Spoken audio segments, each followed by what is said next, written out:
എന്റെ പ്രിയപ്പെട്ട സഹോദരങ്ങളെ, മുസ്ലിം സമുദായം പണ്ട് എന്റെ അയൽവാസി ഒരു മുസ്ലിമാണെന്ന് അഭിമാനത്തോടു കൂടി പറഞ്ഞിരുന്ന ഒരു കാലമുണ്ട്. എന്റെ കൂട്ടുകാരൻ ഒരു മുസ്ലിമാ എന്ന് അഭിമാനത്തോടു കൂടി പറഞ്ഞിരുന്ന കാലം. ഇപ്പൊ മുസ്ലിമിനെ കണ്ട ഓടുക. എന്തുകൊണ്ട്? മുസ്ലിം ആകുന്നില്ല. ആ മുസ്ലിമീങ്ങളെയാണ് ഇന്ന് ഭീകരവാദിയും തീവ്രവാദിയുമാക്കുന്നത്. പടച്ചവനെ പരിഹസിക്കുകയാണ്. അതാ നമ്മുടെ രാജ്യത്തെ ജമ്മു കാശ്മീരില് തീവ്രവാദികൾ 27 പേരെ വെടിവെച്ചു കൊന്നല്ലോ.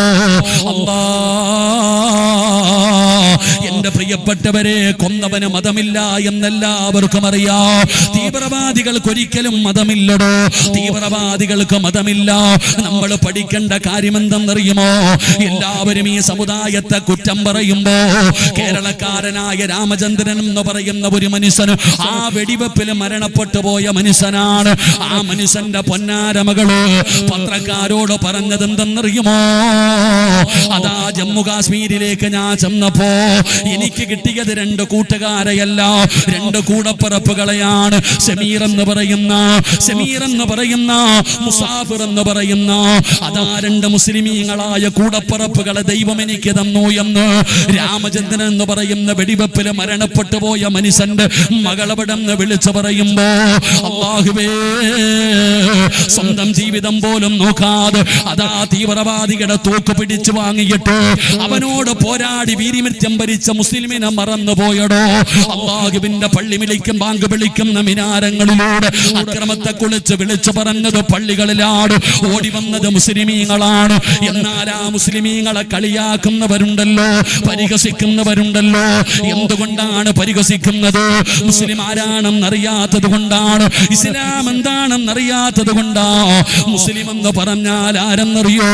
അല്ലാഹുവിന്റെ പ്രവാചകൻ സ്വല്ലല്ലാഹു അലൈഹി വസല്ലമ തങ്ങൾ പറഞ്ഞത്, ലോകത്തുള്ള ഒരു മനുഷ്യനെ കൊല്ലുന്നത് അത് ഏത് മതവിശ്വാസിയാകട്ടെ, മുസ്ലിമാകട്ടെ അമുസ്ലിമാകട്ടെ, ഏതെങ്കിലും ഒരു മനുഷ്യനെ കൊല്ലുന്നത് ലോകത്തുള്ള സർവരെയും കൊല്ലുന്നതിന് തുല്യമാണെന്ന് ആദരവായ പ്രവാചകൻ നബി മുഹമ്മദ് മുസ്തഫ സല്ലല്ലാഹു അലൈഹി വസല്ലമ തങ്ങൾ പറയുകയാണ്, ഒരാളെ കൊല്ലുന്നത് ലോകത്തുള്ള സർവരെയും കൊല്ലുന്നതിന് തുല്യമായ പാപമാ.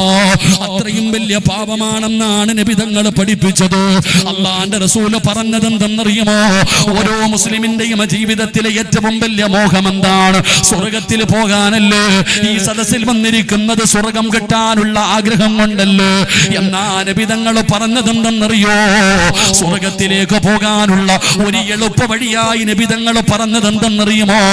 റോഡിലൂടെ നടന്നു പോകുന്ന വഴിയാത്രക്കാർ, റോഡിലൂടെ നടന്നു പോകുന്ന വഴിയാത്രക്കാർക്ക് ഉപദ്രവമായിട്ട് റോഡിലൊരു കല്ല് കിടക്കുകയാണ്, ഒരു കമ്പ് കിടക്കുകയാണ്.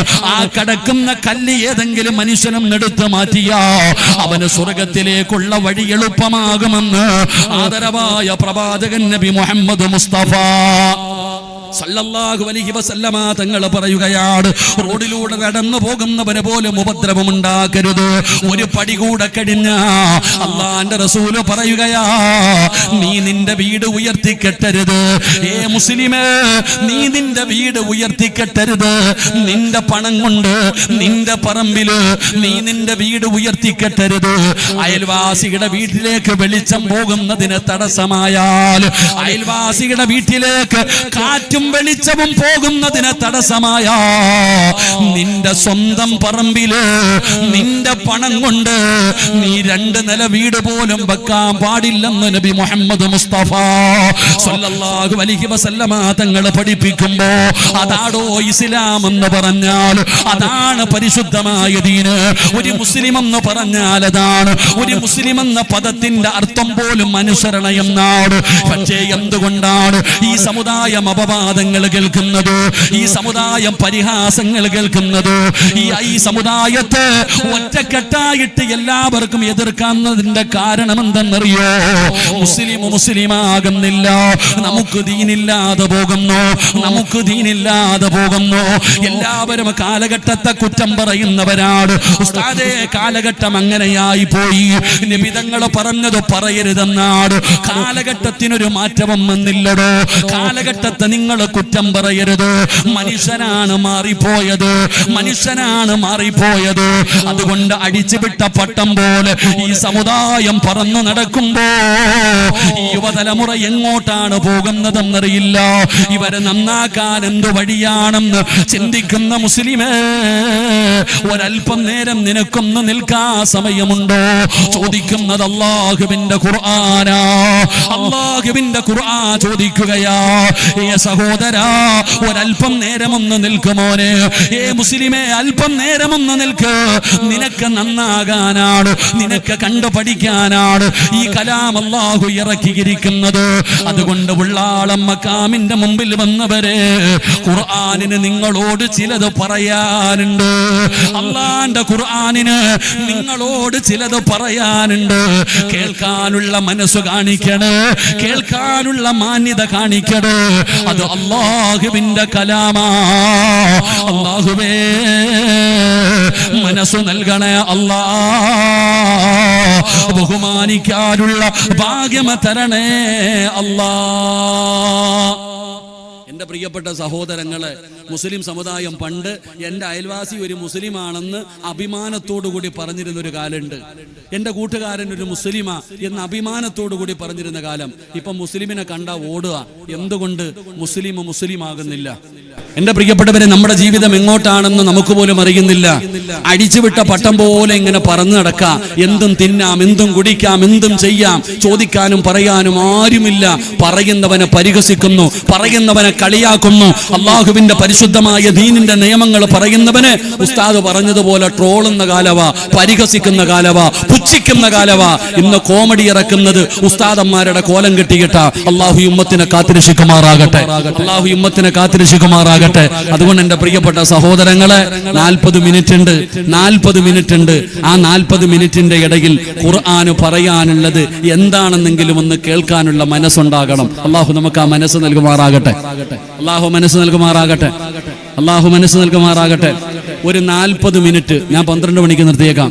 ഒരു 40 മിനിറ്റ് ഖുർആനിന് പറയാനുള്ളത് എന്താണെന്നെങ്കിലും ഒന്ന് കേട്ടിട്ട് പോ. അള്ളാഹു കേൾക്കാൻ ഭാഗ്യം തരുമാറാകട്ടെ. കേൾക്കൂലേ? ജമാഅത്തിന്റെ പ്രസിഡന്റ് എന്നെ കുറിച്ച് എന്തോ പറഞ്ഞു. എന്നെ കുറിച്ചാ പറഞ്ഞെന്ന് എനിക്ക് മനസ്സിലായി. നിങ്ങളുടെയൊക്കെ മുഖം നോക്കിയപ്പോ അദ്ദേഹം എന്നെ കുറിച്ച് എന്തോ പറയുന്നത് എനിക്ക് മനസ്സിലായി. എന്താ പറഞ്ഞെന്ന് എനിക്ക് തിരിഞ്ഞില്ല. എന്തായാലും അള്ളാഹു അദ്ദേഹത്തിന് ആഫിയത്തുള്ള ദീർഘായുസ്സ് കൊടുക്കുമാറാകട്ടെ. എന്തൊക്കെയോ ചെറുത് മനസ്സിലായി. തങ്ങളുടെ റൂമിൽ പോയ കഥയാണ്. ലത്തീഫ് ഇപ്പൊ വന്നടാ, സുഖല്ല, പിടിച്ചോണം കേട്ടോ, ലത്തീഫിനെ പിടിച്ചോണം. അള്ളാഹു ആഫിയത്തുള്ള ദീർഘായുസ്സ് കൊടുക്കുമാറാകട്ടെ. അപ്പൊ ഒരു 40 മിനിറ്റ് ഇരിക്കല്ലേ? 40 മിനിറ്റ് ഇരിക്കണം. നിങ്ങൾക്ക് കുഴപ്പമൊന്നുമില്ല. നിൽക്കണവർക്കല്ലേ അതിന്റെ പ്രയാസം അറിയൂ. കരുണ കാണിക്കണം. ഭൂമിയിലുള്ളവരോട് നിങ്ങൾ കരുണ കാണിച്ചാൽ ആകാശത്തിലുള്ളവൻ നിങ്ങളോട് കരുണ കാണിക്കും. ചെറുപ്പക്കാരാ, ഇരുന്നിരുന്ന് മടുക്കുമ്പോ ആ നിന്നവനൊന്ന് പരിഗണിക്കണം കേട്ടോ. ഒരുപാട് നേരം ഇരുന്ന് കഴിയുമ്പോൾ ആ നിൽക്കുന്നവനെ ഒന്നിരിക്കുക, നീ ഇരിക്കുന്നു പറഞ്ഞൊന്ന് ഇരുത്താൻ നിൽക്കുന്നവരൊന്ന് മാറിയും തിരിഞ്ഞൊക്കെ ഒന്ന് ഇരുന്ന് കൊടുക്കുക. പ്രായമുള്ളവരിയ്ക്ക് അള്ളാഹു നമുക്ക് ഈമാൻ നൽകുമാറാകട്ടെ. എൻ്റെ പ്രിയപ്പെട്ട സഹോദരങ്ങളെ, അള്ളാഹുവിന്റെ ഖുർആനിന് പറയാനുള്ള ഒന്നാമത്തെ കാര്യം എന്താ? ആ പരിശുദ്ധമായ ഖുർആനിന് നമ്മളോട് പറയാനുള്ള ഒന്നാമത്തെ കാര്യം, മക്കളെ എല്ലാവരും ഖുർആൻ ഓതും. എല്ലാവരും അള്ളാഹുവിന്റെ പരിശുദ്ധമായ ഖുർആൻ പാരായണം ചെയ്യുന്നവരാ. ഉസ്താദേ, ഞാൻ ഒരു ഖത്തം തീർത്തു, ഒരാഴ്ച കൊണ്ട് ഒരു ഖത്തം തീർന്നു, 4 ദിവസം കൊണ്ട് ഖത്തം തീർത്തു, നമ്മളൊക്കെ പറയാറുണ്ട്. എല്ലാവരും അള്ളാഹുവിന്റെ പരിശുദ്ധമായ ഖുർആൻ ആദ്യം മുതൽ അവസാനം വരെ ഓതി ഓതി ഓതി ഓതി ഇങ്ങനെ മറിച്ച് തീർക്കുന്നവരാ. എന്നിട്ട് അഭിമാനത്തോടു കൂടി പറയും, ഞാൻ 5 ഖത്തം ഓതിയെന്ന്. എന്റെ പൊന്നാര ചങ്ങാതി, പുസ്തകം വായിച്ച് തീർക്കുന്നത് പോലെ വായിച്ച് തീർക്കാനുള്ളതല്ല അള്ളാഹുവിന്റെ ഖുർആൻ. ആ പരിശുദ്ധമായ ഖുർആൻ നമ്മളോട് ഒന്നാമതായി പറയുന്നത്, നീ ആ ഓതുന്നത് എന്താണെന്നൊന്ന് ചിന്തിച്ചിട്ട് ഓതടാ ചങ്ങാതി. നീ എന്തെങ്കിലും ഒന്ന് പാരായണം ചെയ്യുമ്പോ ആ പരിശുദ്ധമായ ഖുർആൻ ഇങ്ങനെ ഓതി ഓതി തീർക്കാനുള്ളതല്ല. ഒരു ആയത്താണ് പാരായണം ചെയ്യുന്നതെങ്കിലും, പടച്ചവനെ ഒരു സൂറത്താണ് ഓതുന്നെങ്കിലും, ആ ഖുർആനിലെ ഒരായത്തിന്റെ അകത്ത് അല്ലാഹു പറയുന്നത് എന്താണെന്ന് നീ ഒന്ന് ചിന്തിക്കണേ. ആ ഖുർആനിൽ അല്ലാഹു പറയുന്നത് എന്താണെന്നൊന്ന് ചിന്തിച്ചു കഴിഞ്ഞാൽ, എന്റെ പ്രിയപ്പെട്ട ചെറുപ്പക്കാരാ, അല്ലാഹുവിന്റെ വിശുദ്ധമായ ഖുർആനിലെ ഒരായത്ത് കേട്ടാ മതിയടാ. ഏത് നന്നാകാത്തവനും നന്നാകാൻ, ഏത് വഴിപിഴച്ച ജീവിതം നയിക്കുന്നവനും നന്നാകാൻ 2 മണിക്കൂർ നീണ്ടു നിൽക്കുന്ന വഴതൊന്നും വേണ്ടടാ മക്കള്. വാപ്പമാരെ, പരിശുദ്ധമായ ഖുർആനിലെ ഒരായത്ത് മതി നിനക്ക് നന്നാകാൻ. കാരണം ഒരിക്കലും നന്നാകില്ല എന്ന് പറഞ്ഞു ജനങ്ങൾ മുഴുവനും എഴുതി തെള്ളിയവരുണ്ടല്ലോ. ഒരിക്കലും ഇവൻ നന്നാകില്ല എന്ന് പറഞ്ഞു ജനങ്ങൾ എഴുതി തെള്ളിയവര് നന്നായത് ഖുർആൻ കേട്ടട്ടാ. അങ്ങനെ എഴുതി തെള്ളിയ ഒരു മനുഷ്യനാണ് ഖത്താബിന്റെ മകൻ ഉമർ. ഇന്ന് മദീനത്ത് അല്ലാഹുവിന്റെ പ്രവാചകൻ സ്വല്ലല്ലാഹു അലൈഹി വസല്ലമ തങ്ങളുടെ റൗദ ശരീഫിന്റെ അകത്ത് മുത്തുനബിയുടെ ചാരത്ത് കിടക്കുന്ന സയ്യിദുനാ ഉമർ ഇബ്നുൽ ഖത്താബ്. ആ ഉമർ ആരാണെന്നറിയുമോ? ആ ഉമർ ആരായിരുന്നെന്നറിയുമോ? ആ ഉമറിനെ കുറിച്ച് നബി തങ്ങൾ പോലും പറഞ്ഞതെന്തെന്നറിയുമോ? ലൗകാന ബഅദീ നബിയ്യൻ ഉമർ ഇബ്നുൽ ഖത്താബ്. എനിക്ക് ശേഷം ഒരു പ്രവാചകനില്ല, എനിക്ക് ശേഷമെങ്ങാനും ഒരു പ്രവാചകൻ ഉണ്ടാകുമായിരുന്നെങ്കിൽ ആ പ്രവാചകനാകാനുള്ള യോഗ്യത ഉമറിനുണ്ടായിരുന്നു. പടച്ചവനെ, ഉമർ തങ്ങളൊരു പ്രവാചകനാകാൻ യോഗ്യതയുള്ള മനുഷ്യനാണെന്ന് അല്ലാഹുവിന്റെ പ്രവാചകൻ പോലും പറഞ്ഞ ഉമർ ആരായിരുന്നെന്നറിയുമോ? ഖത്താബിന്റെ മകൻ ഉമർ കാട്ടാളനായിരുന്നടോ. പിഞ്ചു കുഞ്ഞുങ്ങൾക്ക് വരെ ഉമറിനെ പേടിയാട്. പടച്ചവനെ, കരയുന്ന മക്കളോട് ഖത്താബിന്റെ മകൻ ഉമർ വരുന്നെന്ന് പറഞ്ഞാൽ ആ കരഞ്ഞുകൊണ്ടിരിക്കുന്ന കുഞ്ഞുങ്ങൾ പോലും പേടിച്ച് കരച്ചിൽ നിർത്തമായിരുന്നു. അതാണ് ഖത്താബിന്റെ മകൻ ഉമർ. പടച്ച റബ്ബേ, ഉമറിനെ കുറിച്ച് മനസ്സിലാക്കണമെങ്കിൽ ഉമറിന്റെ അയൽവാസി പറഞ്ഞ ഒരേ ഒരു വാക്കുമതിയടോ. ഉമറിന്റെ അയൽവാസിയോട് ഒരു മനുഷ്യൻ ചെന്നിട്ട് പറയുന്നു, ഖത്താബിന്റെ മകൻ ഉമർ മുസ്ലിമായി. അയൽവാസികളുടെ മറുപടി എന്തെന്നറിയുമോ? എന്റെ വീടിന്റെ മുറ്റത്ത് കെട്ടിക്കിട്ടിരിക്കുന്ന കഴുത മുസ്ലിമായി എന്ന് പറഞ്ഞ വിശ്വസിക്കാൻ ഞാൻ തയ്യാറാണ്. പക്ഷേ ഖത്താബിന്റെ മകൻ ഉമർ മുസ്ലിമായി എന്ന് പറഞ്ഞാൽ ഒരിക്കലും വിശ്വസിക്കാൻ ഞാൻ തയ്യാറല്ല. കഴുത മുസ്ലിമായാലും ഉമർ മുസ്ലിമാകില്ല. കാരണം ഉമറിന്റെ സ്വഭാവം അങ്ങനെയായിരുന്നു. പടച്ച റബ്ബേ, കഅബാലയത്തിന്റെ കില്ല പിടിച്ചിട്ട് ശപഥമെടുക്കുകയാണ്, മുഹമ്മദിന്റെ തലയുമായിട്ടേ തിരിച്ചു വരൂ. അല്ലാഹുവിന്റെ പ്രവാചകനെ കൊല്ലാനാ ഉമർ പോകുന്നത്. ഉരിപ്പിടിച്ച വാളുമായി കുതിരപ്പുറത്ത് പോകുന്ന ഉമറിനെ കണ്ടപ്പോ അവിടെന്ന് ചോദിക്കുന്ന ഉമറേ, എവിടെ പോവുകയാ? മുഹമ്മദിന്റെ തലയെടുക്കാ പോവുകയാ? നമ്മുടെ മതദൈവങ്ങളെ മുഴുവനും കുറ്റം പറഞ്ഞ് പുതിയ മതവുമായിട്ട് വന്ന മുഹമ്മദിന്റെ തലയെടുക്കാ പോവുകയാണ്. അപ്പോഴാണ് ചോദിച്ച മനുഷ്യൻ പറഞ്ഞു, ഉമറേ, മുഹമ്മദിന്റെ തലയെടുക്കുന്നതിന് മുമ്പ് സ്വന്തം സഹോദരി ഫാത്തിമ മുസ്ലിമായിരിക്കുകയാ. അവളെ പോയി നന്നാക്കടാ, കുടുംബം നന്നാക്കടാ ഉമറേ. കേൾക്കുമ്പോ വല്ലാത്ത ദേഷ്യം കൂടിയടോ. അതാ ഉമർ ഇബ്നുൽ ഖത്താബ് കൂടപ്പറപ്പിന്റെ വീട്ടിലേക്ക് കടന്നു ചെല്ലുകയാണ്. ഫാത്തിമയുടെ വീട്ടിലേക്ക് കടന്നു ചെല്ലുമ്പോ ഫാത്തിമ തന്റെ ഭർത്താവിന് ഖുർആൻ ഓതി പഠിപ്പിക്കുകയാ. അള്ളാന്റെ ഖുർആൻ പഠിപ്പിച്ചു കൊണ്ടിരിക്കുകയാ. അപ്പോഴാണ് ഉമർ കയറി വരുന്നത്. പടച്ചവരെ, വല്ലാത്ത കോപമായി ഫാത്തിമ എടുത്ത് തല്ലിച്ചതയ്ക്കുകയാണ്. തന്റെ പ്രിയപ്പെട്ട സഹോദരിയെ തല്ലിച്ചതയ്ക്കുകയാണ്. ശരീരത്തിലൂടെ മുഖത്തുകൂടെ രക്തമിങ്ങനെ ഒഴുകുമ്പോ കൂടപ്പറപ്പാണല്ലോ, ഉമറിന്റെ മനസ്സൊന്ന് തണുക്കുകയാണ്. തന്റെ സഹോദരി ശരീരത്തിലൂടെ രക്തമൊലിപ്പിച്ച് കരഞ്ഞുകൊണ്ടിരിക്കുന്നത് കണ്ടപ്പോ ഉമറിന്റെ മനസ്സൊന്ന് മാറിയടോ. അവിടെ നിന്ന് ചോദിക്കുന്നു, ഫാത്തിമ, ഞാൻ വന്നപ്പോ എന്തോ പാടുന്നത് കണ്ടല്ലോ, എന്താണെന്നൊന്ന് പറയുമോ ഫാത്തിമ? ഫാത്തിമ പറയുന്നു, ഞാൻ പാട്ടുപാടിയതല്ല, അല്ലാഹുവിന്റെ ഖുർആൻ ഓതിയതാണ്. എനിക്കൊന്ന് ഓദിത്താ ഫാത്തിമ. ഫാത്തിമ പറഞ്ഞു, പോയി ശുദ്ധിയായിട്ട് വരാറ്. ഖത്താബിന്റെ മകൻ ഉമർ പോയി കൈകാലുകൾ കഴുകുകയാണ്. ഫാത്തിമ എന്ന് പറയുന്ന കൂടപ്പറപ്പിന്റെ ചാരത്ത് വന്നപ്പോ ഫാത്തിമ ഓതുകയാണ്, ത്വഹാ അല്ലാഹുവിന്റെ വിശുദ്ധമായ ഖുർആൻ സൂറത്തു ത്വാഹ എന്ന് പറയുന്ന അധ്യായമുണ്ടല്ലോ, അതിലെ 3-4 ആയത്തുകൾ ഇങ്ങനെ ഓതുകയാണ്. 3-4 ആയത്ത് അവിടെ നിന്ന് ഓതിക്കൊടുക്കുകയാണ്. ആയത്ത് കേട്ട് കഴിഞ്ഞപ്പോ ഉമറിന്റെ ഹൃദയം പിടയ്ക്കുകയാ.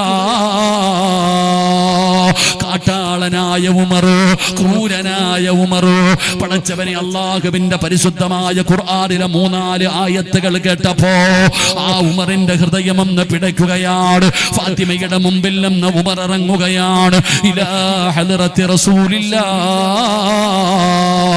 അല്ലാഹുവിന്റെ പ്രവാചകൻ സ്വല്ലല്ലാഹു അലൈഹി വസല്ലമ തങ്ങളുടെ ചാരത്തേക്ക് അതാ ഖത്താബിന്റെ മകൻ ഉമർ നടന്നു പോകുകയാണ്. ഉമർ വരുന്നത് കണ്ടപ്പോ സ്വഹാബത്തിന് ഭയമായിടോ. ഖത്താബിന്റെ മകൻ ഉമർ വരുന്നു, തടയാൻ ഒരാൾക്ക് പോലും ധൈര്യമില്ല.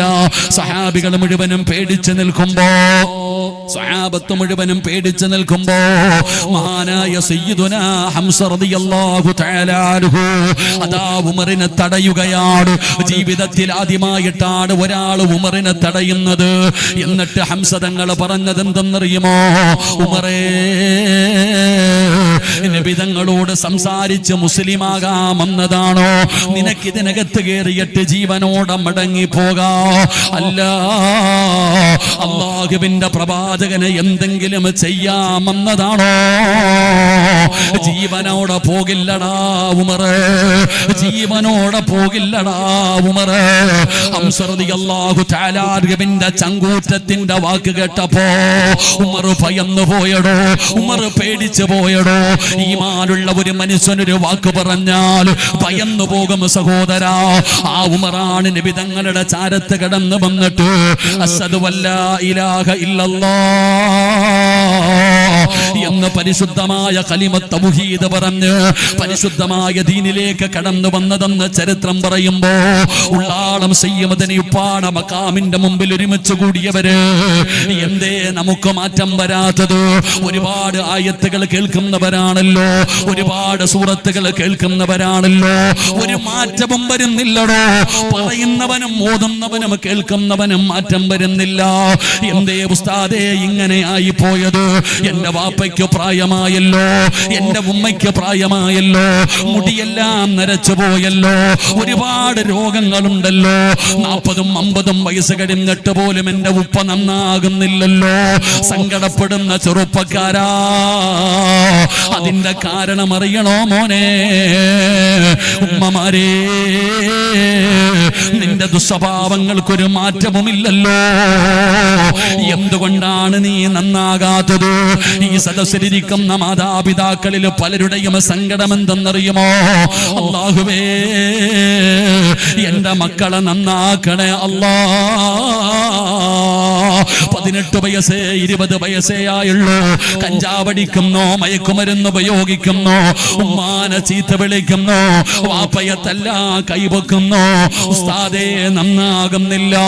എന്തെല്ലാം പറഞ്ഞു കൊടുത്തു, എന്തെല്ലാം ഉപദേശം കൊടുത്തു, എന്നിട്ടും നമ്മുടെ മക്കള് നന്നാകുന്നില്ലല്ലോ. പടച്ചവനെ, നമ്മളിൽ പലർക്കും സങ്കടമുണ്ടാകുന്ന കാര്യമുണ്ടോ? ചാനലുകളിൽ കയറിയിരുന്നിട്ട് ഇസ്ലാമിനെ പരിഹസിക്കുന്നവരുണ്ടല്ലോ, അല്ലാഹുവിന്റെ ഖുർആനോദി കളിയാക്കുന്നവരുണ്ടല്ലോ. സോഷ്യൽ മീഡിയ എടുത്ത് നോക്കിയാൽ ഫർദ ധരിച്ച് ഹിജാബ് ധരിച്ചിട്ട് കളിയാക്കുന്ന മുസ്ലിം പെണ്ണുങ്ങളുണ്ടല്ലോ. ഉസ്താദന്മാരെ പോലും, ഇൽമ പഠിച്ച ആലിമീങ്ങളെ പോലും അൽഉലമാഉ വറസത്തുൽ അംബിയാ, അംബിയാക്കന്മാരുടെ അനന്തര അവകാശികളായ ആലിമീങ്ങളുണ്ടല്ലോ. അതാ നബി തങ്ങളുടെ കുടുംബമായ സയ്യിദന്മാരുണ്ടല്ലോ, അവരെ പരിഹസിക്കുന്നവരുണ്ടല്ലോ, അവരെ ട്രോളുന്നവരുണ്ടല്ലോ. അങ്ങനെ ചെയ്യുന്നവരുടെ പേര് കേശവൻ എന്നല്ല, സുകുമാരൻ എന്നല്ല. പടച്ചവനെ, മുസ്ലിം സമുദായത്തിലെ സഹോദരിമാരാ, ഫാത്തിമയെന്നും ഖദീജയെന്നും ആയിഷയെന്നും അബൂബക്കറെന്നും ഹസനെന്നും ഹുസൈനെന്നും പേരിട്ട ചെറുപ്പക്കാരാണ്, മുസ്ലിമീങ്ങളാണ് അല്ലാഹുവിന്റെ ദീനിനെ നാണം കെടുത്തുന്നത്. പടച്ചവനെ, ഇതൊക്കെ കാണുമ്പോ വല്ലാ വല്ലാത്ത സങ്കടമുണ്ടാകുമല്ലോ. ഈ മക്കാമിനകത്ത് കിടക്കുന്ന ഉള്ളാളം സയ്യിദ് മദീനി തങ്ങൾ ഉപ്പാന് കളിയാക്കുന്നവരുണ്ടല്ലോ, പരിഹസിക്കുന്നവരുണ്ടല്ലോ, പടച്ചവനെ ഉറൂസുകളെ കളിയാക്കുന്നവരുണ്ടല്ലോ. ഇങ്ങനെയുള്ളവരെ കാണുമ്പോ നമുക്ക് സങ്കടം തോന്നാറുണ്ടല്ലോ. ഇവന് മരിക്കേണ്ടവനാണെന്നുള്ള ചിന്തയില്ലല്ലോ, അള്ളാഹുവിന്റെ മുമ്പിൽ പോകേണ്ടവനാണെന്നുള്ള ഓർമ്മയില്ലല്ലോ. ഇവൻ എന്തേ ഇങ്ങനെയായി പോയത്, ഇവൻ എന്തേ ഇങ്ങനെയായി പോയത്? അതിന്റെ കാരണം അറിയുമോ ചെറുപ്പക്കാരാ? മുസ്ലിം സമുദായമേ, മുസ്ലിം സമുദായമേ, എന്തുകൊണ്ടാണ് നമ്മൾ നന്നാകാത്തതെന്നറിയുമോ? ഉപദേശങ്ങൾക്ക് കുറവില്ലല്ലോ. ചെറുപ്പക്കാര് പറയുന്നത് സിറാജ്, എത്ര വഅദ് പറഞ്ഞാലും നന്നാകില്ല സിറാജ്. ജീവിതം ആസ്വദിക്കാനുള്ളതാ, ജീവിതം സുഖിക്കാനുള്ളതാ. ഉസ്താദേ തൊണ്ട പൊട്ടി വലിച്ചു കീറിയിട്ട് കാര്യമില്ല എന്ന് പരിഹസിക്കുന്നവരുണ്ടല്ലോ. എന്റെ പ്രിയപ്പെട്ടവരെ, നന്നാകാത്തതിന്റെ കാരണമെന്താ? ഖുർആനിനെ കളിയാക്കല്ലേ, ഖുർആനിനെ ബഹുമാനിക്കണേ. വമൻ അളിലമു മിമ്മൻ ദുക്കിറ ബിആയാതി റബ്ബി. അല്ലാഹുവിന്റെ വിശുദ്ധമായ ഖുർആനിനെ കളിയാക്കിയാൽ, ആ ഖുർആനിന്റെ ആയത്തുകൾ കേട്ടിട്ട് അതിനെ പരിഗണിക്കാതിരുന്ന, അതിന് കൊടുക്കേണ്ട സ്ഥാനം കൊടുക്കാതെ ഇരുന്നാൽ, ചെറുപ്പക്കാരാ, ഒരു ചെവിയിലൂടെ കേട്ട് മറു ചെവിയിലൂടെ കളയാനുള്ളതല്ലടാ അല്ലാഹുവിന്റെ ഖുർആൻ. അത് പടച്ചവന്റെ കലാമാ മോനെ, അത് അല്ലാഹുവിന്റെ കലാമാ. ആ ഖുർആനിനെ നീ ആദരിക്കണേ, ആ ഖുർആനിനെ നീ ആദരിക്കണേ, ആ ഖുർആനിനെ നീ ബഹുമാനിക്കണേ. ചെറുപ്പക്കാരാ, കേട്ടിട്ട് കളയല്ലേടാ പൊന്നുമോരെ, ഉമ്മമാരെ, ഉപ്പമാരെ. അല്ലാഹുവിന്റെ ഖുർആൻ കേട്ടിട്ട് വെറുതെ കളയരുത്. അത് സംഗീതമല്ല, അത് സംഗീതമല്ല. ഒരു ചെവിയിലൂടെ കേട്ട് മറു ചെവിയിലൂടെ കളയാ, അത് സംഗീതമല്ല ചെറുപ്പക്കാരാ, അത് ഖുർആനാടാ മോനെ. ആ ഖുർആൻ കേട്ടിട്ട് പരിഗണിച്ചില്ലെങ്കിലോ അല്ലാഹു തരുന്ന ശിക്ഷ എന്തെന്നറിയുമോ? വഇൻ തദഊഹും ഇലൽ ഹുദാ ഫലയഹ്തദൂ ഇദൻ അബദാ. ഒരിക്കലും നന്നാകില്ലടോ, ഒരിക്കലും നന്നാകില്ലടോ. എത്ര വഅദ് പറഞ്ഞാലും അവൻ നന്നാകില്ല. അല്ലാഹ് പറഞ്ഞത്, ഞാനല്ല പറഞ്ഞത്, പണ്ഡിതന്മാരിരിക്കുന്ന മജ്ലിസാണ്. അല്ലാഹു പറയുകയാണ്, വഇൻ തദഊഹും ഇലൽ ഹുദാ ഫലയഹ്തദൂ ഇദൻ അബദാ. ഒരിക്കലും അവരുടെ ഹൃദയത്തിൽ ഈമാനിന്റെ വെളിച്ചം കേറൂല, ഹിദായത്തിന്റെ വെളിച്ചം കേറൂല. എത്ര വഅദ് പറഞ്ഞാലും കേൾക്കൂല. ഉമ്മ എത്ര കരഞ്ഞാലും നിന്റെ മക്കൾ മനസ്സിലാക്കില്ല. പടച്ചവനെ, ഉപദേശങ്ങൾക്ക് കുറവില്ലാഞ്ഞിട്ടല്ല, കനിയാ പൊട്ടി കരഞ്ഞുകൊണ്ട് സ്വന്തം മക്കളോട് കരഞ്ഞുകൊണ്ട് പറയുന്ന മാതാപിതാക്കളുണ്ടല്ലോ, ഒരിക്കലും അവര് കേൾക്കില്ലടോ. ഞാനല്ല പറയുന്നത്, അല്ലാഹുവാണ് പറയുന്നത്.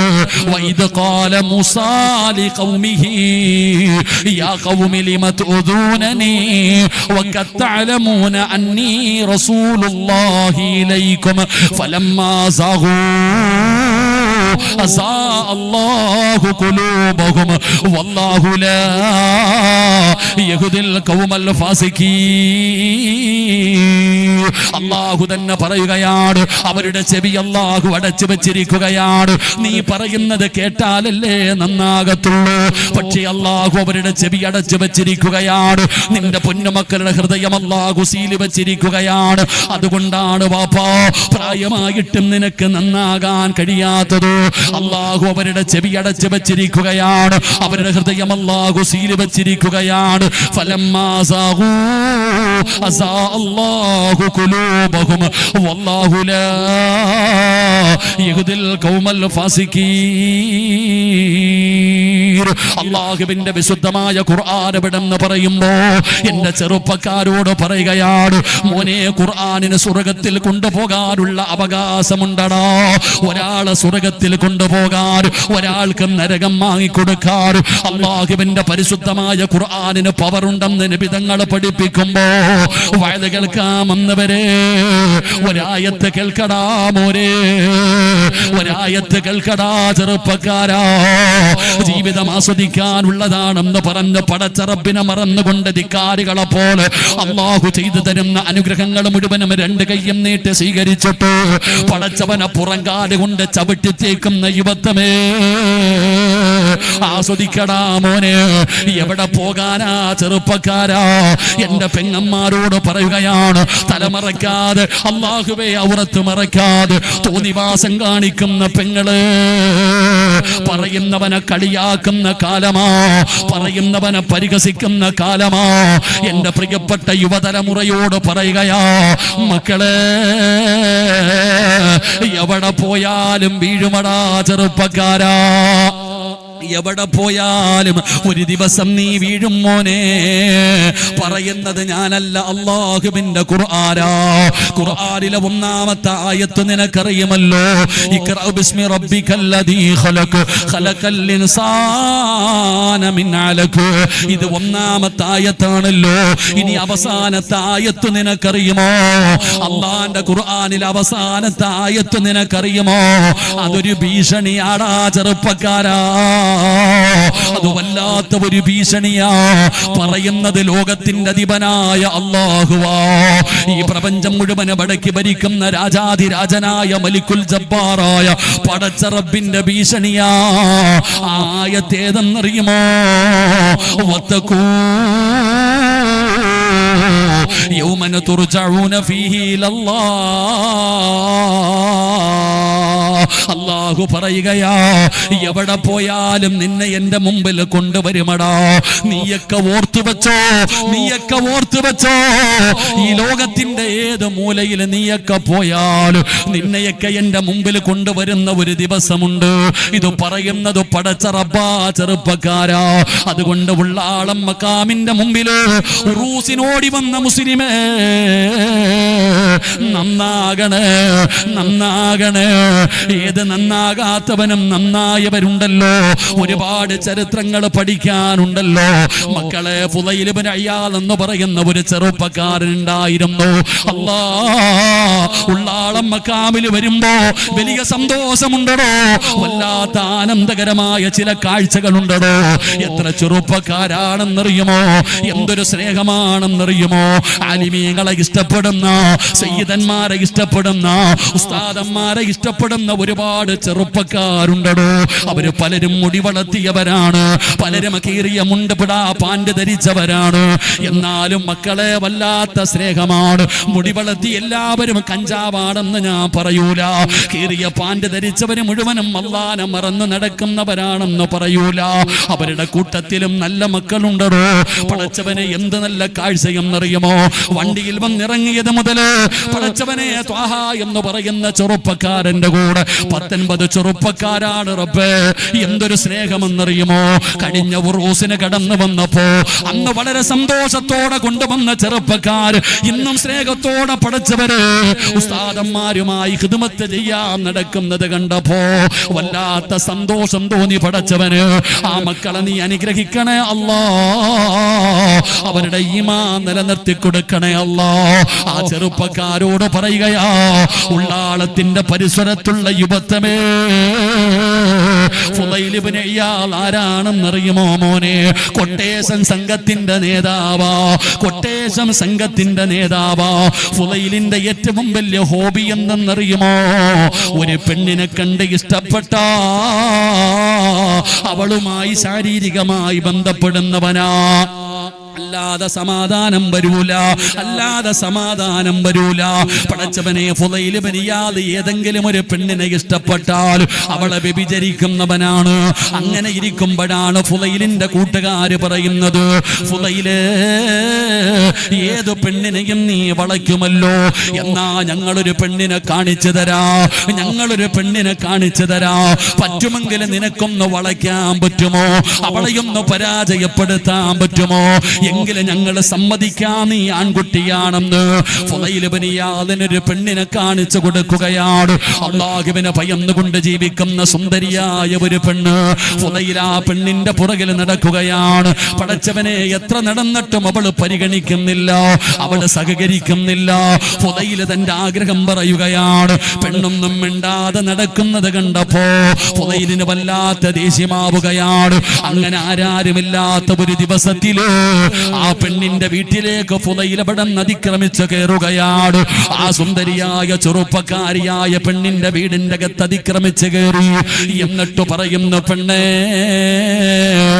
ഇപ്പൊ നമ്മൾ രണ്ടുപേരുമേ ഉള്ളൂ, കാണാൻ ഒരാള് പോലുമില്ല. എന്റെ ആഗ്രഹമൊന്ന് സാധിപ്പിച്ചതോ, നിന്നെ ഞാൻ വെറുതെ വിടോ? ആ പെണ്ണ് വഴങ്ങാതെ വന്നപ്പോ ഫുളൈൽ ഇബ്നു ഇയാദ് ആ പെണ്ണിനെ എവിടെന്ന് ബലാത്സംഗം ചെയ്യുകയാണ്, റേപ്പ് ചെയ്യുകയാണ്. അതാ ആരോഗ്യവാനായ ഫുളൈൽ ആ പാവപ്പെട്ട പെണ്ണിന്റെ വസ്ത്രങ്ങൾ വലിച്ചു കീറുകയാണ്. അവളെ ശാരീരികമായി ബന്ധപ്പെടുന്നതിന് വേണ്ടി കീഴ്പ്പെടുത്തിയിട്ട് ആ പെണ്ണിന്റെ രണ്ട് കാലുകൾക്കിടയിലേക്ക് പോയിരിക്കുകയാണ്. വ്യഭിചരിക്കാൻ പോകുമ്പോ പെണ്ണ് നിലവിളിക്കുന്നുണ്ട്, തള്ളി മാറ്റാൻ നോക്കുന്നുണ്ട്. പടച്ചവനെ എന്ത് ചെയ്തിട്ടും ഫുളൈൽ അവിടെന്ന് സമ്മതിക്കുന്നില്ല. അങ്ങനെ അതാ ഫുളൈൽ വ്യഭിചരിക്കാൻ പോകുമ്പോ അടുത്ത വീട്ടിലിരുന്നൊരു ഉമ്മ ഖുർആൻ ഓതുകയാ. അടുത്ത വീട്ടിലിരുന്നിട്ട് ഒരു പ്രായം ചെന്ന മാതാവ് ഖുർആൻ ഓതുകയാ. എന്താ ഓതുന്നതെന്നറിയുമോ? അലം യഅനില്ലദീന ആമനൂ അൻ തഖ്ശഅ ഖുലൂബുഹും ലിദിക്രില്ലാഹ്.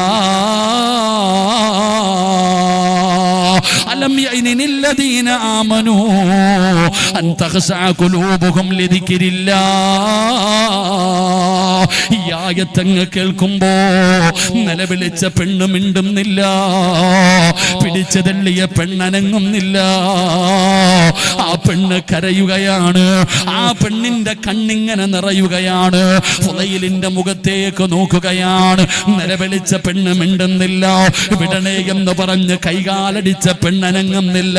ഫുളൈൽ ചോദിച്ചു, നീ സമ്മതിച്ചതാണോ? ഞാൻ ചെയ്യാ സമ്മതിച്ചതാണോ? ആ സമയത്ത് ആ പെണ്ണിങ്ങനെ ഫുളൈലിന്റെ മുഖത്ത് നോക്കിക്കെട്ടിങ്ങനെ സങ്കടത്തോടെ അവിടുന്ന് കരയുമ്പോ ഫുളൈൽ ചോദിക്കുന്നു, പെണ്ണേ, എന്തിനാ നീ കരയുന്നത്? എന്തിനാ നീ എന്നെ നോക്കുന്നത്? നിലവിളിക്കുന്നില്ലല്ലോ, കൈകാലുകളിട്ട് ചവിട്ടുന്നില്ലല്ലോ, എന്താണ് നീ എന്നെ ഇങ്ങനെ നോക്കുന്നതെന്ന് ചോദിച്ചപ്പോ ആ പെണ്ണ് ചോദിക്കുന്നു, ഫുളൈലേ, അല്ലാഹു ചോദിക്കുന്നത് കേട്ടില്ലേ? അല്ലാഹു ചോദിക്കുന്നത് കേട്ടില്ലേ? അലം യഅനില്ലദീന ആമനൂ അൻ തഖ്ശഅ ഖുലൂബുഹും ലിദിക്രില്ലാഹ്. നന്നാകാ സമയമായില്ലേടാ ഫുളൈല്? ഒരുപാട് ആസ്വദിച്ചില്ലേ? ഒരുപാട് വ്യഭിചരിച്ചില്ലേ? ഒരുപാട് സുഖിച്ചില്ലേ? നിർത്താറായില്ലേ ഫുളൈല്? അലം യഅനില്ലദീന ആമനൂ അൻ തഖ്ശഅ ഖുലൂബുഹും ലിദിക്രില്ലാഹ്. ഫുളൈലിന്റെ ഹൃദയത്തിൽ തറച്ചടാ ചെറുപ്പക്കാരാ. കൊട്ടേഷൻ സംഘത്തിന്റെ നേതാവായി നടന്ന ഫുളൈലിന്റെ ഹൃദയത്തിൽ അല്ലാഹുവിന്റെ വിശുദ്ധമായ ഖുർആനിലെ ഒരായത്ത് പടന്ന് തറയ്ക്കുകയാണ്. ഫുളൈലിന്റെ കണ്ണ് നിറയുകയാണ്. ഫുളൈലിന്റെ കൈകാലുകൾ വിറയ്ക്കുകയാണ്. ആ പെണ്ണിന്റെ വീടിന്റെ അകത്ത് നിന്ന് നിറകണ്ണുകളോട് ഫുളൈൽ ഇബ്നു ഇയാദ് ഇറങ്ങിപ്പോയി. അവസാനം ഫുളൈൽ ഇബ്നു ഇയാദ് റളിയല്ലാഹു തആല ലോകമറിയുന്ന മഹാനായി മാറിയെന്ന ചരിത്രം പറയുമ്പോ നമ്മളും കേൾക്കാറില്ലേ? ഒരായത്തല്ലല്ലോ, 1000 ആയത്ത് കേൾക്കുന്നല്ലോ. എത്ര ദിവസമായുള്ള ആളെ മുറൂസ് തുടങ്ങിയിട്ട് ഓരോ ദിവസവും 2 ഉസ്താദന്മാരുടെ പ്രഭാഷണമാ. പടച്ചവനെ, എത്ര ആയത്തുകൾ കേട്ടവരാ, എത്ര സൂറത്തുകൾ കേട്ടവരാ, എത്ര ഹദീസ് കേട്ടവരാ. എന്നിട്ടും എന്റെയും നിങ്ങളുടെയും ജീവിതത്തിൽ മാറ്റം വരുന്നില്ലല്ലോ. പേടിക്കണം മുസ്ലിമേ, പേടിക്കണം പെങ്ങള്. മൊബൈലിന്റെ ഉള്ളറകൾ മുഴുവനും പരിശുദ്ധമായ ഖുർആനിന്റെ ആയത്തുകളും ഉസ്താദന്മാർ പെങ്ങന്മാരുടെ പ്രഭാഷണങ്ങളും ഏതെങ്കിലും ഒരു ഉസ്താദിന്റെ വഴുതില്ലാത്ത പെണ്ണിന്റെ മൊബൈലില്ലല്ലോ. എത്രയോ ചെറുപ്പക്കാരുണ്ട് വഴുത് കേൾക്കുന്ന. എന്നാ ചെറുപ്പക്കാരാ, ആ പ്രഭാഷണത്തിന്റെ ഇടയിൽ ബറക്കത്തിന് വേണ്ടി നീ വൃത്തികേടുകൾ കൊണ്ട് നടക്കുന്നവനല്ലോ. മക്കളെ, എന്തെല്ലാം വൃത്തികേടുകളാണ് ആ മൊബൈലിലുള്ളത്. വഴുതും കേൾക്കും, ആ വൃത്തികേടും കാണും. ഇതെന്ത് ജീവിതമാ ചെറുപ്പക്കാരാ? എന്റെ പെങ്ങന്മാരോട് പറയുകയാ, ഖുർആൻ ഓതി ഓതി കളഞ്ഞു തീർക്കാനുള്ളതല്ല. ഓതുന്നതൊരായത്താണോ അത് ജീവിതത്തിൽ മാറ്റം വരുത്താൻ കഴിയുന്ന ആയത്താകണം സഹോദരാ. അല്ലാഹു പറയുന്നത് എന്താണെന്ന് ചിന്തിക്കണേ, അല്ലാഹു പറയുന്നത് എന്താണെന്നും ആലോചിക്കണേ. എന്നിട്ട് നിന്റെ ജീവിതത്തിലേക്ക് അത് കൊണ്ടുവരാ തയ്യാറാകണേ. അല്ലാഹുവേ, ഖുർആൻ പാരായണം ചെയ്യുമ്പോ അതിന്റെ അർത്ഥം മനസ്സിലാക്കി ഓതാ ഞങ്ങൾക്ക് ഭാഗ്യം തരണേ അല്ലാ. അതുകൊണ്ട് എന്റെ പ്രിയപ്പെട്ടവരോട് പറയുകയാണ്, പരിശുദ്ധമായ ഖുർആനിൽ നമ്മളോട് പറയാനുള്ള 5 കാര്യങ്ങളാണ് ഖുർആനിൽ നമ്മളോട് പറയാനുള്ളത്. ആ 5 കാര്യങ്ങളിൽ ഒന്നാമത്തെ കാര്യം എന്താ? മുസ്ലിമേ, വെറുതെ പാരായണം ചെയ്താ പോരാ, പറയുന്നത് ചിന്തിക്കണേ എന്ന് അല്ലാഹുവിന്റെ വിശുദ്ധ ഖുർആൻ. അല്ലാഹുവിന്റെ പരിശുദ്ധമായ ഖുർആൻ വെറുതെ ഇങ്ങനെ ഓതി തീർത്തിട്ട് കാര്യമൊന്നുമില്ല. ഞാൻ ഒരുപാട് ഖത്തം ഓതി, ഞാൻ ഒരുപാട് സൂറത്തുകൾ കാണാതെ പഠിച്ചു വെച്ചിട്ട് പറഞ്ഞിട്ട് കാര്യമൊന്നുമില്ല. ഓതുമ്പോ ആ പറയുന്നത് എന്താണെന്ന് ചിന്തിക്കണം. അതൊരായത്താണെങ്കിലും ഒരു സൂറത്താണെങ്കിലും അതിന്റെ അർത്ഥം മനസ്സിലാക്കാൻ കഴിയണം. ഒന്നുമില്ലെങ്കിലും അത് ഖുർആനാണെന്നുള്ള ബോധമെങ്കിലും നമുക്കുണ്ടാകണം. അല്ലാഹു നമുക്ക് ഈമാൻ നൽകുമാറാകട്ടെ. അല്ലാഹു നമുക്ക് ഈമാൻ നൽകുമാറാകട്ടെ. ഉറക്കെ പറ, അല്ലാഹു നമുക്ക് ഈമാൻ നൽകുമാറാകട്ടെ. അതാണ് പറഞ്ഞത്, ഖുർആൻ തൊടുമ്പോ പോലും ഉളവെടുക്കണം. ഖിബലയുടെ നേരെ ഇരുന്ന് വേണം പാരായണം ചെയ്യാൻ. ഖുർആൻ ഓതുന്നതിന്റെ ഇടയിൽ സംസാരിക്കാൻ പാടില്ല. അങ്ങനെ ഒരുപാട് നിയമങ്ങളുണ്ട് ഖുർആനുമായി ബന്ധപ്പെട്ട്. അതുകൊണ്ട് ഖുർആനിനെ നമ്മൾ ആദരിക്ക്, ബഹുമാനിക്ക്. അതിങ്ങനെ പാരായണം ചെയ്യുമ്പോൾ ഉസ്താദന്മാർക്ക് പിരിക്കാനുള്ളതൊന്നുമല്ല ഖുർആൻ. അത് എല്ലാവർക്കും ഒരു മാർഗദർശനമായി, ഒരു വെളിച്ചമായി അള്ളാഹു ഇറക്കിയതാണ് ഖുർആൻ. അപ്പൊ ആ ഖുർആൻ ഇങ്ങനെ പാരായണം ചെയ്യുമ്പോൾ പടച്ചവനെ ഓതുന്നത് ഖുർആനാണെന്നുള്ള ഏറ്റവും കുറഞ്ഞ ഒരു ബോധമെങ്കിലും നമുക്ക് ഉണ്ടാകണം. അള്ളാഹു നമുക്ക് ഈമാൻ നൽകി അനുഗ്രഹിക്കുമാറാകട്ടെ. അതുകൊണ്ട് അതിനെ ബഹുമാനിക്കാതിരുന്നാൽ, അതിന് കൊടുക്കേണ്ട സ്ഥാനം കൊടുക്കാതെ ഇരുന്നാൽ അള്ളാഹു നമ്മുടെ ചെവി അടയ്ക്കും, നമ്മുടെ ഹൃദയം അള്ളാഹു സീല് വെക്കും. വഇൻ തദഉഹും ഇലൽ ഹുദാ ഫലൻ യഹ്തദു ഇദൻ അബദ. പിന്നെ എത്ര വാഴ് കേട്ടിട്ടും കാര്യമില്ല, നിന്റെ മുമ്പിൽ എന്തെല്ലാം കൊണ്ടുവന്ന് കാണിച്ചു തന്നിട്ടും കാര്യമില്ല, നിന്റെ ഹൃദയത്തിലേക്ക് ഈമാനിന്റെ വെളിച്ചം കയറൂല. അള്ളാഹു നമ്മളെ കാത്തിരക്ഷിക്കുമാറാകട്ടെ. അള്ളാഹു നമ്മളെ കാത്തിരക്ഷിക്കുമാറാകട്ടെ. നമ്മുടെ നാട്ടിൽ തന്നെ പലതും പറയുമ്പോൾ നമ്മൾ ചോദിക്കും, ഇവന് മരിക്കേണ്ടവനാണെന്നുള്ള പേടിയൊന്നുമില്ലേ? എടോ, ഈ മക്കാമി കിടക്കുന്ന സയ്യിദ് മദനി ഉപ്പ അള്ളാഹു ഇവിടുത്തെ ബർസഖയായി ദർജ ഉയർത്തി കൊടുക്കുമാറാകട്ടെ. ഈ തങ്ങളുപ്പാനൊക്കെ കുറ്റം പറയണവരില്ലേ, കളിയാക്കുന്നവരില്ലേ, ബഹുമാനിക്കാത്തവരില്ലേ, ഇതിനെയൊക്കെ പരിഹസിക്കുന്നവരില്ലേ? ഇത് കാണുമ്പോൾ നമ്മൾ ചോദിക്കും, ഇവൻ എന്ത് മനുഷ്യനല്ല, ഇവന് മരണവും ഖബറും നരകവും പരലോകവും ഒന്നും വിശ്വാസമില്ലല്ലോ, അവൻ എന്നാ വിശ്വാസമാണോ? അവൻ എന്തൊക്കെ നീ ഇനി കാണിച്ചു കൊടുത്താലും അവൻ ഒരിക്കലും നന്നാകില്ല. കാരണം എന്തേ? അള്ളാഹു അവനെ എഴുതി തെള്ളിക്കളഞ്ഞു. അള്ളാഹു കാത്തിരക്ഷിക്കുമാറാകട്ടെ. അള്ളാഹു അങ്ങനെയുള്ളവരുടെ കൂട്ടത്തിൽ നിന്ന് അള്ളാഹു നമ്മളെ കാത്തിരക്ഷിക്കുമാറാകട്ടെ. നീ അവനെ നന്നാക്കാൻ പറഞ്ഞ് നിന്റെ സമയം കളയണ്ട, ഓന്റെ പുറകിൽ നടന്ന് നിന്റെ സമയം കളയണ്ട. നീ ആദ്യം നന്നാകാൻ നോക്ക്. ഇവിടെ നമ്മൾ ലോകം നന്നാക്കണ്ട, ആദ്യം നന്നാകേണ്ടത് നമ്മളാ. നമ്മൾ നന്നായിട്ട് നമ്മുടെ ഭാര്യയെ നന്നാക്കണം. നമ്മുടെ ഭാര്യ നന്നായാൽ നമ്മുടെ മക്കൾ നന്നാകും, നമ്മുടെ വീട് നന്നാകും. ആദ്യം നമുക്കും നമ്മുടെ വീട്ടിലും ദീൻ ഉണ്ടാക്കാൻ പരിശ്രമിക്കാം. അള്ളാഹു ഭാഗ്യം തരുമാറാകട്ടെ. അല്ലാതെ ഇങ്ങനെ നടന്നിട്ട് കാര്യമൊന്നുമില്ല. ചിലരെ എത്ര പറഞ്ഞിട്ടും കാര്യമില്ല, ചിലരെ നന്നാക്കാനൊന്നും കഴിയില്ല. എന്റെ പ്രിയപ്പെട്ടവരെ, ചിലരുടെ സ്വഭാവം കണ്ട പിന്നെന്താണ് നീ ആലിച്ചു പോകും. ശൈത്താനിനെക്കാളും വലിയ ശൈത്താന്മാരുടെ കാലമാണ്. അള്ളാഹു കാത്തിരക്ഷിക്കുമാറാകട്ടെ. ഇബിലീസിനെ കുറിച്ച് നമ്മൾ എപ്പോഴും പറയാറുണ്ട്. ഇബിലീസിനെക്കാളും വലിയ ഇബിലീസുകൾ ജീവിച്ചിരുന്ന കാലമാണ്. ഏതാണ് ഇബിലീസ് എന്ന് പോലും തിരിച്ചറിയാൻ പറ്റും. നമ്മൾ ചരിത്രം പറയാറുണ്ട്. നാളെ നരകത്തിന്റെ മുമ്പിൽ വെച്ചുകൊണ്ട് ഇബിലീസ് ഒരു പ്രഭാഷണം നടത്തും. തന്റെ അനുയായികളോട് ഇബിലീസ് ഒരു പ്രസംഗം നടത്തും. അങ്ങനെ പ്രസംഗമെല്ലാം നടത്തിയിട്ട് നീ പൊക്കോ ഓരോരുത്തരിങ്ങനെ നരകത്തിലേക്ക് കയറ്റിവിടുക. അപ്പൊ ഇബിലീസ് ഇങ്ങനെ ഇരിക്കുമ്പോ സാക്ഷാൽ ഫിർഔൻ ഇങ്ങനെ നടന്നു വരുമെന്ന്. ആര് നടന്നു വരും? അവന്റെ പേര് പറയുമ്പോ എന്തോ പറയണ്ടേ? പിന്നെന്താ ഉണ്ടായിരിക്കണേ? ആ ഫിർഔൻ ഇങ്ങനെ നടന്നു വരുന്നുണ്ട്. അപ്പൊ ഇബിലീസ് ഇരിക്കുന്ന സ്ഥലത്ത് നിന്ന് എഴുന്നേക്കും അത്രേ. ഗുരുവിനെ കാണുമ്പോൾ ശിഷ്യനെ കാണുമ്പോൾ ഗുരു എഴുന്നേക്കുന്നതില്ല, ഗുരുവിനെ കാണുമ്പോൾ ശിഷ്യന്മാർ എഴുന്നേക്കുന്നത് പോലെ ഇബ്ലീസ് ഇരിക്കുന്ന സ്ഥലത്ത് നിന്ന് എഴുന്നേറ്റ് നിൽക്കും. അപ്പൊ ഫിറോവൻ ചോദിക്കും, എന്നെ എന്താ കളിയാക്കുവാണോ നീ? എന്നെ നീ കളിയാക്കിയതാണോ? എടാ, എന്നെ പിഴപ്പിച്ചത് നീയാടാ, എന്നെ ഇങ്ങനെ ആക്കിയത് നീയാ, എന്നിട്ട് നീ എന്നെ കാണുമ്പോ കളിയാക്കുന്നു എന്നെ.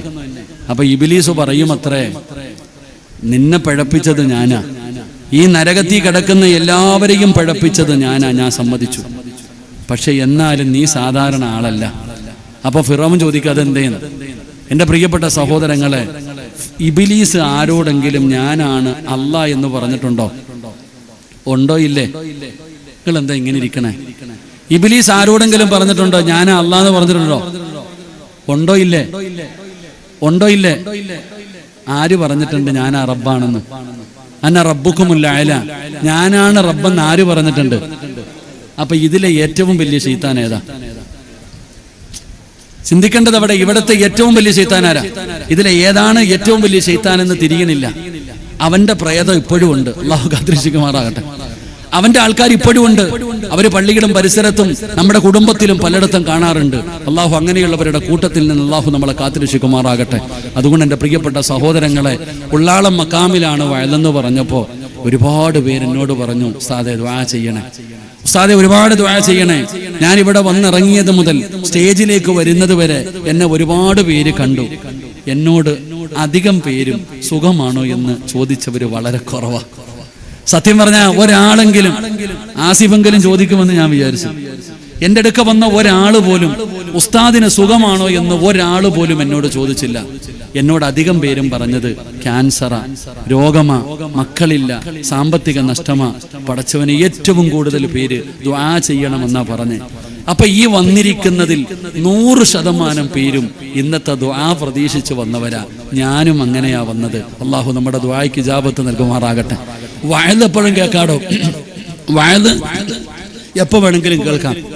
പക്ഷേ ഈ മക്കാമി കിടക്കണ നമ്മുടെ ഉപ്പ വല്ലാതെ സന്തോഷിക്കുന്ന സമയവാ. മഹാനവറുകൾ വല്ലാതെ സന്തോഷിക്കുന്ന സമയവാ. അത് മനസ്സിലാക്കുന്നവർക്കേ അറിയൂ. നമ്മളൊക്കെ ചുമ്മാതെ വരും. ഇവിടെ വന്നിരിക്കുന്ന അധികം പേരും അവരുടെ ആവശ്യങ്ങൾക്ക് വേണ്ടി വന്നതാ. ആവശ്യങ്ങൾക്ക് വേണ്ടിയല്ല മക്കാമി വരേണ്ടത്. അള്ളാഹുവിൻ്റെ വലിയകൾ ആദരിക്കണം, ബഹുമാനിക്കണം, അവരെക്കുറിച്ച് പഠിക്കണമടോ. ഓരോ വയലും ഓരോ ഉറൂസും മനസ്സിലാക്കേണ്ട കാര്യമെന്താ? 10-12 ദിവസം എൻ്റെ പ്രിയപ്പെട്ടവരെ വലിയ ഉസ്താദന്മാരെ കൊണ്ടുവന്ന് വയലു വെച്ച് അവസാന ദിവസം ലക്ഷങ്ങൾ പൊടിച്ച് മട്ടം മന്തി വെച്ച് നാട്ടുകാർക്ക് കൊടുക്കലല്ല ഉറൂസ്. അത് വേറെ കാര്യം. ഉറൂസുകൾ ലക്ഷ്യം വെക്കേണ്ട കാര്യമെന്താ? നമ്മൾ ജീവിക്കുന്ന ഈ കാലഘട്ടത്തിൽ വളർന്നു വരുന്ന യുവതലമുറയ്ക്ക് അള്ളാഹുവിൻ്റെ ഔലിയാക്കന്മാരാരാണെന്ന് അറിയുന്നില്ലടോ. അള്ളാഹുവിൻ്റെ ഔലിയാക്കന്മാരാരാ, അവരുടെ പവർ എന്താ, അവരുടെ മഹത്വം എന്താ അറിയണില്ല. അതുകൊണ്ടാണ് ഇന്നെൻ്റെ പ്രിയപ്പെട്ടവരെ ഉറൂസുകളിൽ, നമ്മുടെ കേരളത്തിലൊക്കെ ഒരുപാട് ഉറൂസുകൾ നടക്കുമ്പോൾ എഴുന്നള്ളത്തിന് ആനയാ വരുന്നേ, ചെണ്ടമേളങ്ങളാ, ഗാനമേളകൾ നടത്തുന്ന ഉറൂസുകളുണ്ട്. എൻ്റെ പ്രിയപ്പെട്ടവർ, അവസാനം ആനയ്ക്ക് തന്നെ ഇതെല്ലാം കണ്ട് സഹിക്കാൻ കഴിയാതെ അതിനും പ്രാന്ത് പിടിക്കാറുണ്ട്. അള്ളാഹു കാത്തിരക്ഷിക്കുമാറാകട്ടെ. ആമീൻ പറ, ആമീൻ പറ. ആ നാൽക്കാലിക്ക് അള്ളാഹിനെ പേടിയുണ്ടോ? ലത്തീഫ് പോവാണോ?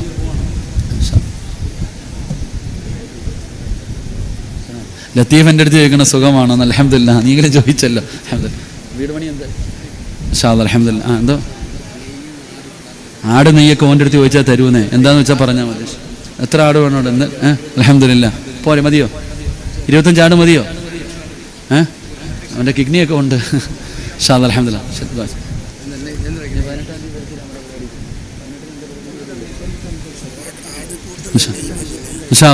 ആട് വേണ്ടട, നെയ് മതി. അൽഹംദുലില്ലാ. 25 ആട്, 30 ആയിക്കോട്ടെ, പോട്ടെ. 33 ആയിക്കോട്ടെ. സ്വർഗത്തിൽ എല്ലാവർക്കും 33 വയസ്സാണ്. പോട്ടെ. 33 ആട്. അള്ളാഹു ബർക്കത്ത് ചെയ്യുമാറാകട്ടെ.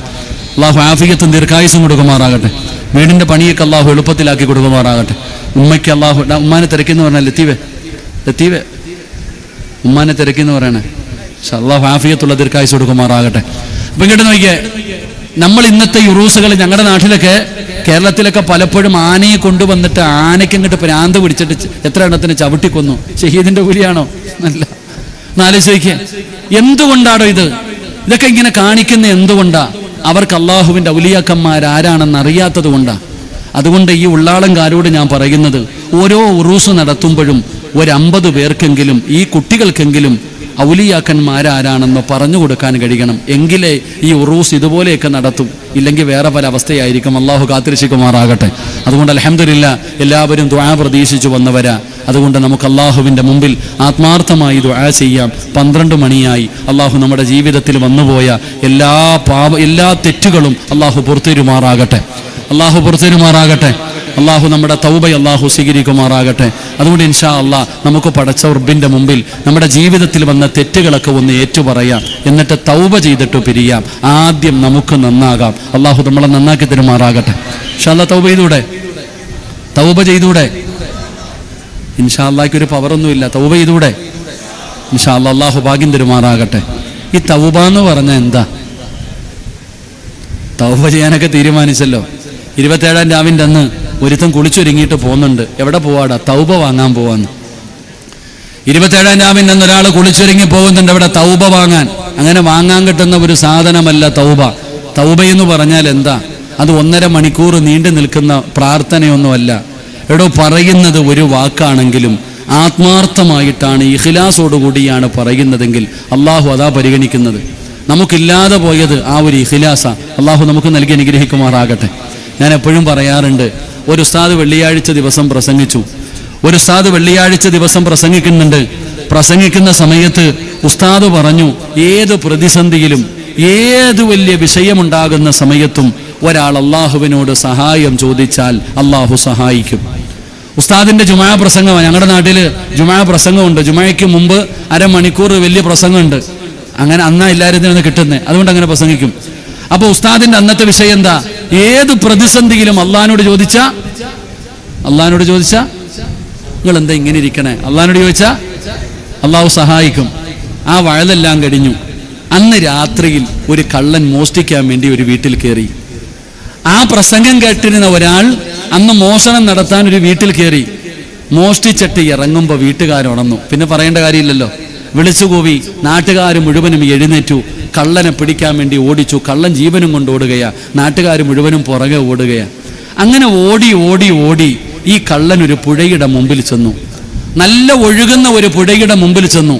നാട്ടുകാർ മുഴുവനും കൊല്ലാൻ പുറകിൽ വരുന്നു.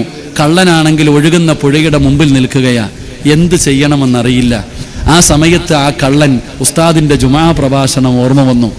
ഏത് പ്രതിസന്ധിയിലും അള്ളാഹുവിനോട് സഹായം ചോദിച്ച അള്ളാഹു സഹായിക്കുമല്ലോ. ഈ കള്ളൻ അവിടെ നിന്നുകൊണ്ട് കണ്ണടച്ചുകൊണ്ട് പടച്ചവനോട് പറഞ്ഞു, അള്ളാഹുവേ, ഞാൻ ചെയ്തത് തെറ്റാണ് പടച്ചവനെ. ഇനി ഒരു കാലത്ത് ഞാൻ ചെയ്യൂല. എന്നെ നീ രക്ഷപ്പെടുത്തണം. അല്ലാഹ്, ഞാൻ ചെയ്തത് പാപമാ. ഇനി ഒരു കാലത്തും ഞാൻ ചെയ്യൂല. എന്നെ നീ രക്ഷപ്പെടുത്തണം പടച്ചവനെ. ഞാൻ വെള്ളത്തിലേക്ക് ഇറങ്ങാൻ പോകുകയാ. കള്ളൻ അള്ളാഹുവിൻ്റെ മുമ്പിൽ ആത്മാർത്ഥമായിട്ട് പറഞ്ഞിട്ട് ഒഴുകുന്ന പുഴയിലേക്ക് കാലെടുത്തു വെച്ചു. റോഡിൽ കൂടെ നടന്നു പോകുന്നത് പോലെ ഈ ചങ്ങാതി വെള്ളത്തിൻ്റെ മുകളിലൂടെ നടന്ന് അക്കരയിൽ പോയി രക്ഷപ്പെട്ടു. കള്ളൻ പള്ളിയിലെ ഉസ്താദിൻ്റെ അടുക്കൽ പോയിട്ട് പറഞ്ഞു, ഉസ്താദെ, നിങ്ങൾ പറഞ്ഞത് സത്യമാ. ഇന്നലെ രാത്രി ഇങ്ങനെ ഒരു അനുഭവം ഉണ്ടായി. ഞാൻ മോഷ്ടിച്ചിട്ട് പോയപ്പോൾ ആൾക്കാരെന്നെ പിടിക്കാൻ വന്നു. പുഴയുടെ മുമ്പിൽ ചെന്നിട്ട് നിങ്ങൾ പറഞ്ഞപ്പോൾ അള്ളാഹുവിനോട് പറഞ്ഞതുപോലെ ഞാൻ സഹായം ചോദിച്ചു. എൻ്റെ റബ്ബെന്നെ സഹായിച്ചു. ഞാൻ രക്ഷപ്പെട്ടു. ഇത് കേട്ട ഉസ്താദിന് സമാധാനമില്ല. പടച്ചവനെ, ഒരു കള്ളൻ വെള്ളത്തിൻ്റെ മുകളിൽ കൂടെ നടന്നല്ലോ. ഉസ്താദ് എന്ത് ചെയ്തു? രാത്രിയായപ്പോൾ ആരുമില്ല, ആരും അറിയാതെ പുഴയുടെ ചാരത്ത് ചെന്നു. എന്നിട്ട് പടച്ചവനോട് പറഞ്ഞു, അള്ളാഹുവേ, ഞാനും ഇറങ്ങാ. അല്ലാ, നീ കാത്തുകൊള്ളണേ പടച്ചവനെ. ഇറങ്ങിയത് മാത്രമേ ഓർമ്മയുള്ളൂ. അള്ളാഹു കാത്തുരക്ഷിക്കുമാറാകട്ടെ. എൻ്റെ പ്രിയപ്പെട്ട സഹോദരങ്ങളെ, ചിരിക്കാൻ പറഞ്ഞതല്ല, അതിനകത്തൊരു പാഠമുണ്ട്. ഉള്ളതാണോ കള്ളമാണോ എന്നല്ല, അതിനകത്ത് വലിയ ഒരു പാഠമുണ്ട്. കള്ളൻ ഇഖ്ലാസ് ഉണ്ടായിരുന്നു. പറഞ്ഞ ആലിമിന് അതില്ലാതെ പോയി. അള്ളാഹു കാത്തുരക്ഷിക്കുമാറാകട്ടെ.